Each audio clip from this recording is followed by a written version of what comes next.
ತನುವು ನಿನ್ನದು ಮನವು ನಿನ್ನದು, ತನುವು ನಿನ್ನದು ಮನವು ನಿನ್ನದು, ಎನ್ನ ಜೀವನ ಘನವು ನಿನ್ನದು.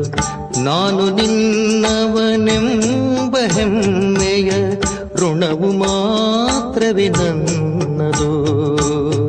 ತನು ನಿನ್ನದು ಮನವು ನಿನ್ನದು.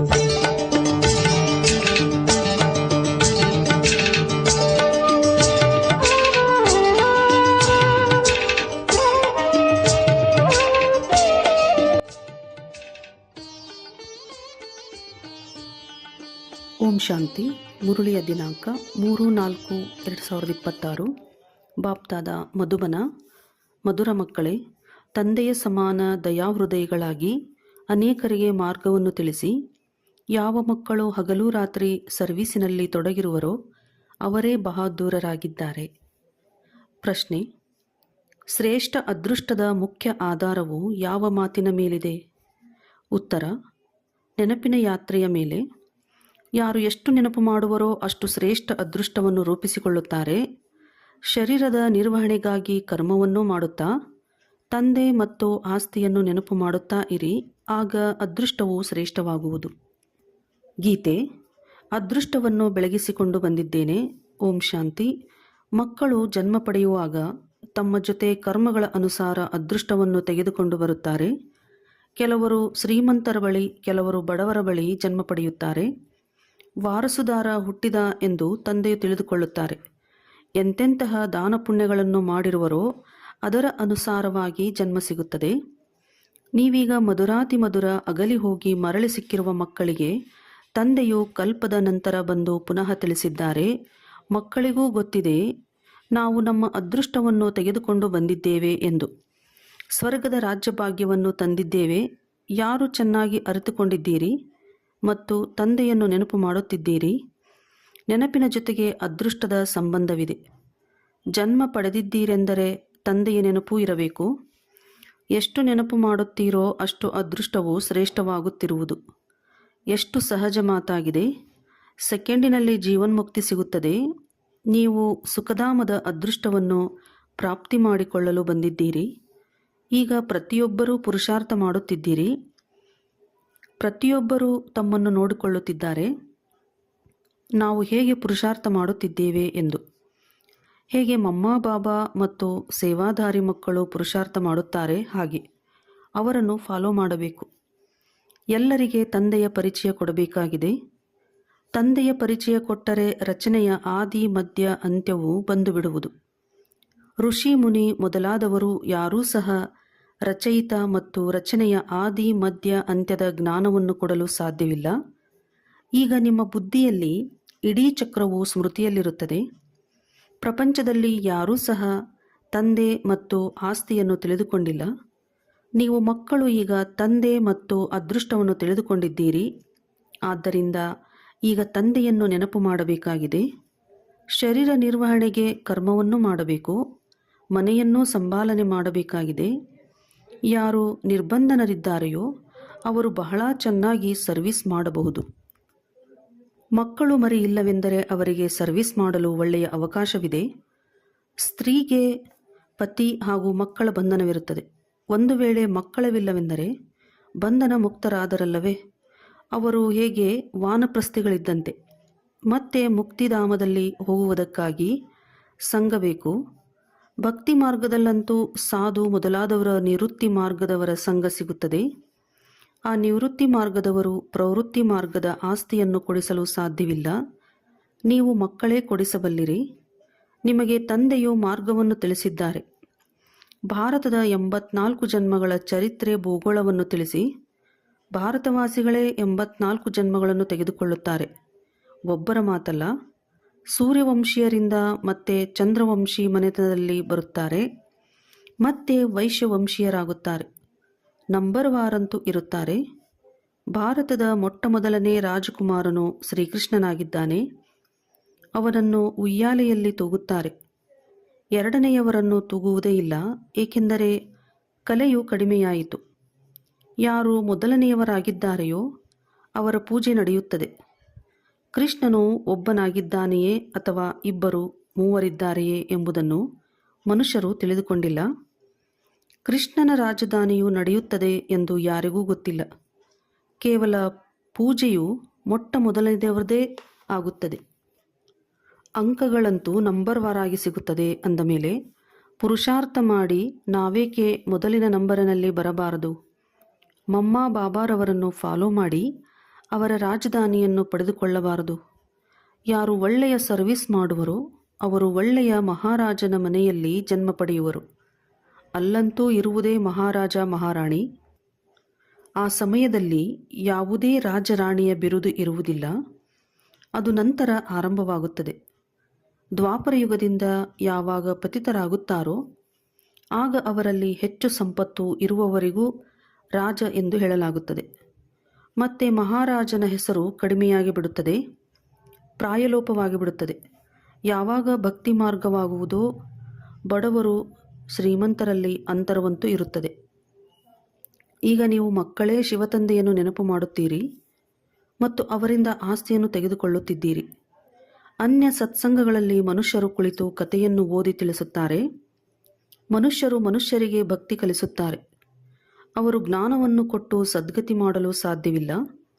ವೇದ ಶಾಸ್ತ್ರ ಮೊದಲಾದವುಗಳೆಲ್ಲವೂ ಭಕ್ತಿ ಮಾರ್ಗದ್ದಾಗಿದೆ. ಸದ್ಗತಿಯಂತೂ ಜ್ಞಾನದಿಂದಲೇ ಆಗುತ್ತದೆ. ಪುನರ್ಜನ್ಮವನ್ನು ಒಪ್ಪುತ್ತಾರೆ. ಮಧ್ಯದಲ್ಲಿ ಯಾರೂ ಹಿಂತಿರುಗಿ ಹೋಗಲು ಸಾಧ್ಯವಿಲ್ಲ. ಅಂತಿಮದಲ್ಲಿಯೇ ತಂದೆಯು ಬಂದು ಎಲ್ಲರನ್ನೂ ಕರೆದುಕೊಂಡು ಹೋಗುತ್ತಾರೆ. ಅಂದ ಮೇಲೆ ಇಷ್ಟೆಲ್ಲ ಆತ್ಮಗಳು ಎಲ್ಲಿ ಹೋಗುವರು? ಎಲ್ಲ ಧರ್ಮದವರ ವಿಭಾಗಗಳು ಬೇರೆ ಬೇರೆಯಲ್ಲವೇ? ಅಂದಾಗ ಇದನ್ನು ತಿಳಿಸಬೇಕಾಗಿದೆ. ಆತ್ಮಗಳದೂ ಸಹ ಒಂದು ವೃಕ್ಷವಾಗಿದೆ ಎಂಬುದು ಯಾರಿಗೂ ಗೊತ್ತಿಲ್ಲ. ನೀವು ಮಕ್ಕಳ ಬುದ್ಧಿಯಲ್ಲಿ ಇಡೀ ವೃಕ್ಷದ ಜ್ಞಾನವಿರುತ್ತದೆ. ಆತ್ಮರ ವೃಕ್ಷವೂ ಇದೆ, ಜೀವಾತ್ಮರ ವೃಕ್ಷವೂ ಇದೆ. ಮಕ್ಕಳು ತಿಳಿದುಕೊಂಡಿದ್ದೀರಿ, ನಾವು ಈ ಹಳೆಯ ಶರೀರವನ್ನು ಬಿಟ್ಟು ಮನೆಗೆ ಹೋಗುತ್ತಿದ್ದೇವೆ. ನಾನು ಆತ್ಮ ಈ ಶರೀರದಿಂದ ಭಿನ್ನನಾಗಿದ್ದೇನೆ.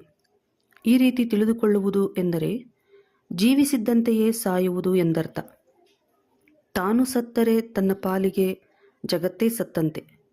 ಮಿತ್ರ ಸಂಬಂಧಿ ಮೊದಲಾದವರೆಲ್ಲರನ್ನೂ ಬಿಟ್ಟು ಬಿಟ್ಟರೆ ಮೊದಲು ಪೂರ್ಣ ಶಿಕ್ಷಣವನ್ನು ತೆಗೆದುಕೊಂಡು ಪದವಿಗೆ ಅಧಿಕಾರಿಯಾಗಿ ನಂತರ ಹೋಗಬೇಕಾಗಿದೆ.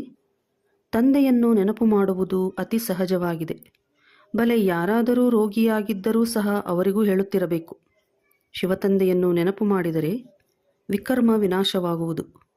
ಯಾರು ಪಕ್ಕಾ ಯೋಗಿಗಳಿದ್ದಾರೆಯೋ ಅವರು ಬೇಗನೆ ಶರೀರ ಬಿಡುವುದು ಒಳ್ಳೆಯದಲ್ಲ. ಏಕೆಂದರೆ ಅವರು ಯೋಗದಲ್ಲಿದ್ದು ಆತ್ಮಿಕ ಸೇವೆ ಮಾಡುತ್ತಾರೆ.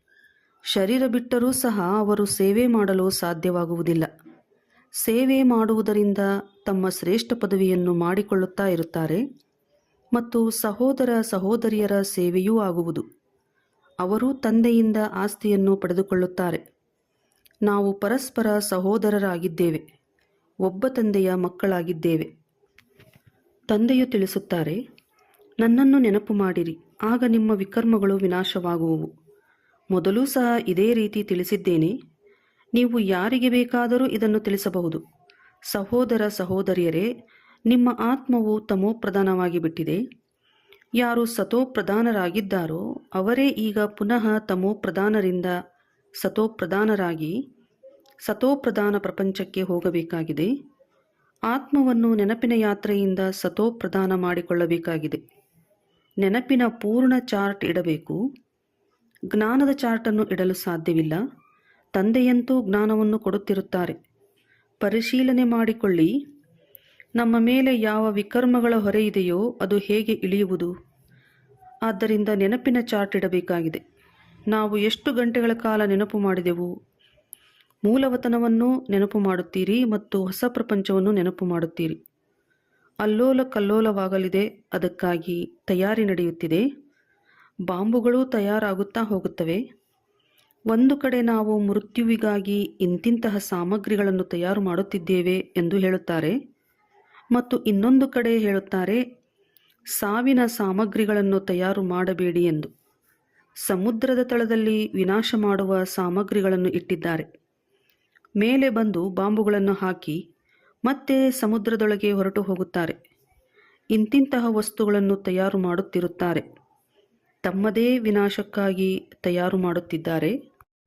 ಮೃತ್ಯು ಸಮ್ಮುಖದಲ್ಲಿ ನಿಂತಿದೆ. ಇಷ್ಟು ದೊಡ್ಡ ದೊಡ್ಡ ಮಹಲುಗಳನ್ನು ಕಟ್ಟಿಸುತ್ತಿದ್ದಾರೆ. ಆದರೆ ನಿಮಗೆ ಗೊತ್ತಿದೆ, ಇದೆಲ್ಲವೂ ಮಣ್ಣು ಪಾಲಾಗಲಿದೆ. ಕೆಲವರದು ಮಣ್ಣು ಪಾಲಾಯಿತು, ಕೆಲವರದು ಇನ್ನೇನೋ ಆಯಿತು. ಅವಶ್ಯವಾಗಿ ಆಗುವುದು. ಪ್ರಯತ್ನಪಟ್ಟು ಎಲ್ಲರ ಜೇಬುಗಳನ್ನು ಖಾಲಿ ಮಾಡುತ್ತಾರೆ. ಕಳ್ಳರೂ ಸಹ ಮನೆಗಳಿಗೆ ನುಗ್ಗುತ್ತಾರೆ. ಯುದ್ಧದಲ್ಲಿ ಎಷ್ಟೊಂದು ಖರ್ಚು ಮಾಡುತ್ತಾರೆ. ಇದೆಲ್ಲವೂ ಮಣ್ಣು ಪಾಲಾಗುವುದು. ಕಟ್ಟಡಗಳೆಲ್ಲವೂ ಬೀಳುತ್ತದೆ. ಬಾಂಬುಗಳು ಬಿದ್ದರೆ ಸೃಷ್ಟಿಯ 3 ಭಾಗವು ಸಮಾಪ್ತಿಯಾಗುತ್ತದೆ. ಇನ್ನು 1 ಭಾಗವು ಮಾತ್ರವೇ ಉಳಿಯುತ್ತದೆ. ಭಾರತವು 1 ಭಾಗದಲ್ಲಿದೆಯಲ್ಲವೇ? ಉಳಿದೆಲ್ಲರೂ ನಂತರದಲ್ಲಿ ಬಂದಿದ್ದಾರೆ. ಈಗ ಭಾರತದ ಭಾಗವೇ ಉಳಿಯುವುದು. ಎಲ್ಲರ ಮೃತ್ಯುವಾಗವಾಗದಾಗಿದೆ. ಅಂದ ಮೇಲೆ ನಾವೇಕೆ ತಂದೆಯಿಂದ ಪೂರ್ಣ ಆಸ್ತಿಯನ್ನು ತೆಗೆದುಕೊಳ್ಳಬಾರದು? ಅಂತಿಮದಲ್ಲಿ ಎಲ್ಲರ ಸಾವು ಆಗಲೇಬೇಕು. ಆದ್ದರಿಂದ ತಂದೆಯು ತಿಳಿಸುತ್ತಾರೆ, ಲೌಕಿಕ ಸಂಬಂಧಿಗಳೊಂದಿಗೂ ಸಂಬಂಧವನ್ನು ನಿಭಾಯಿಸಬೇಕಾಗಿದೆ. ಬಾಕಿ ಯಾವುದೇ ಬಂಧನವಿಲ್ಲದಿದ್ದರೆ ಅಂಥವರಿಗೆ ಸರ್ವೀಸಿನಲ್ಲಿ ತೊಡಗಿರಿ ಎಂದು ತಂದೆಯು ಸಲಹೆ ಕೊಡುತ್ತಾರೆ. ಸ್ವತಂತ್ರರಾಗಿದ್ದರೆ ಅನೇಕರ ಕಲ್ಯಾಣ ಮಾಡಬಲ್ಲರು. ಎಲ್ಲಿಯೋ ಹೊರಗೆ ಹೋಗದಿದ್ದರೂ ತಮ್ಮ ಮಿತ್ರ ಸಂಬಂಧಿಗಳ ಮೇಲಾದರೂ ದಯೆ ತೋರಿಸಬೇಕಾಗಿದೆ. ಬಾಬಾ ದಯೆ ತೋರಿಸಿ ಎಂದು ಮೊದಲು ಹೇಳುತ್ತಿದ್ದರಲ್ಲವೇ? ಈಗಂತೂ ನಿಮಗೆ ಮಾರ್ಗವು ಸಿಕ್ಕಿದೆ ಎಂದ ಮೇಲೆ ಹೇಗೆ ತಂದೆಯು ದಯೆ ತೋರಿಸುತ್ತಾರೆ, ಹಾಗೆಯೇ ನೀವು ಅನ್ಯರ ಮೇಲೂ ದಯೆ ತೋರಿಸಬೇಕಾಗಿದೆ. ತಂದೆಯು ತಿಳಿಸುತ್ತಾರೆ, ನನ್ನನ್ನು ನೆನಪು ಮಾಡಿದರೆ ವಿಕರ್ಮಗಳು ವಿನಾಶವಾಗುತ್ತದೆ. ಸನ್ಯಾಸಿಗಳು ಹಠಯೋಗ ಇತ್ಯಾದಿಗಳಲ್ಲಿ ಎಷ್ಟೊಂದು ಪರಿಶ್ರಮ ಪಡುತ್ತಾರೆ. ಇಲ್ಲಂತೂ ಅದೇನೂ ಇಲ್ಲ.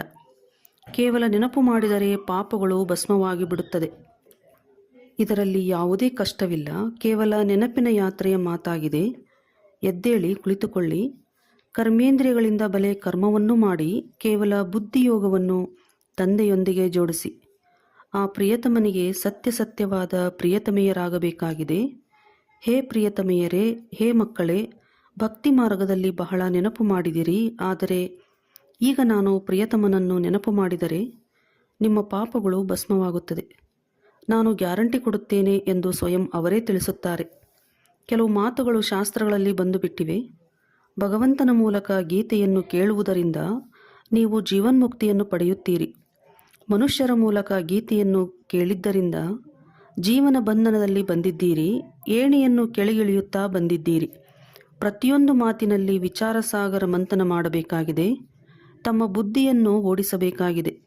ಇದು ನೆನಪಿನ ಯಾತ್ರೆಯಾಗಿದೆ. ಇದರಿಂದಲೇ ವಿಕರ್ಮಗಳು ವಿನಾಶವಾಗುತ್ತವೆ.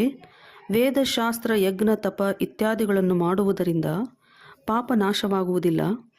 ಕೆಳಗಿಳಿಯುತ್ತಲೇ ಬಂದಿರಿ. ನೀವೀಗ ಮೇಲೆ ಹೋಗಬೇಕಾಗಿದೆ.